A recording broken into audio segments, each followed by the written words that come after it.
Kesemutan dalam bahasa medis kita sebut namanya parestesia, yaitu suatu gangguan sensorik yang bisa memberikan gejala ya seperti ada kesemutan atau kebas ya atau ada baal. Ini sebenarnya mirip-mirip juga. Dan kesemutan ini merupakan suatu tanda karena ada gangguan saraf yang diakibatkan karena gangguan saraf itu sendiri atau gangguan yang diakibatkan karena penyakit lain.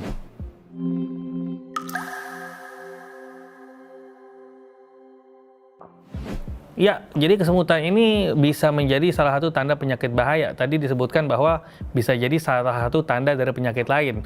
Jadi kesemutan itu ada yang wajar lah ya, atau ada yang bisa kita waspadai.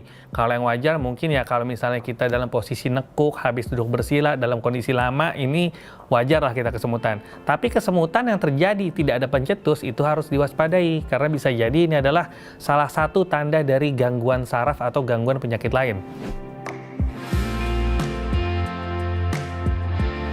Kesemutan yang muncul tanpa pencetus artinya kita nggak habis duduk, nggak habis sila, nggak habis terhimpit, tapi sering muncul di lokasi yang sama dengan intensitas yang cukup tinggi dan frekuensi cukup sering dengan durasi yang cukup lama.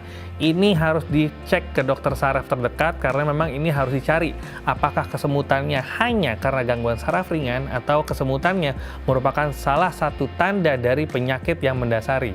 Karena kesemutan ini bisa jadi merupakan salah satu akibat dari gangguan yang kita sebut diabetes mellitus atau kencing manis. Kemudian orang-orang yang ternyata memiliki gangguan yang lebih serius, misalnya ada tumor ya, ada tumor di otaknya atau di sumsum tulang belakang, ini masih mungkin. Atau pada orang-orang yang mengkonsumsi obat-obatan steroid dalam jangka waktu lama ya, atau orang-orang yang juga ternyata underlying-nya dia memiliki cancer yang ternyata dia mengkonsumsi kemoterapi. Nah, jadi sangat banyak penyebab kesemutan, bukan hanya karena kurang vitamin saja. Jadi orang yang memiliki misalnya diabetes mellitus atau kencing manis dalam jangka waktu lama atau mungkin tidak terlalu lama tapi ternyata dia memiliki kadar gula yang sangat tinggi, maka ini berpotensi merusak saraf tepi yang kita sebut neuropati. Tentunya neuropati ini berakibat pada kesemutan ya, biasanya di ujung-ujung jari dulu, mulai dari kaki, kemudian mulai dari ujung jari tangan dan bisa sampai naik ke daerah lengan dan kaki juga gitu. Dan orang-orang yang memiliki penyakit-penyakit serius lainnya, penyakit kronik apapun itu sangat mungkin terjadi neuropati. Jadi orang yang memiliki penyakit sudah lama harus diwaspadai apabila terjadi kesemutan. Jangan-jangan kesemutannya adalah karena akibat penyakit tersebut.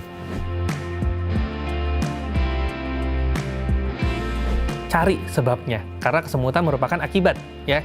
Jadi sebabnya harus dicari, mulai dari yang ringan sampai yang berat.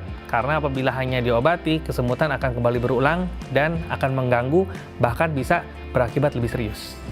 Sekian pembahasan tentang kesemutan. Saya Dr. Ziki Omana, spesialis saraf. Sampai jumpa di konten berikutnya.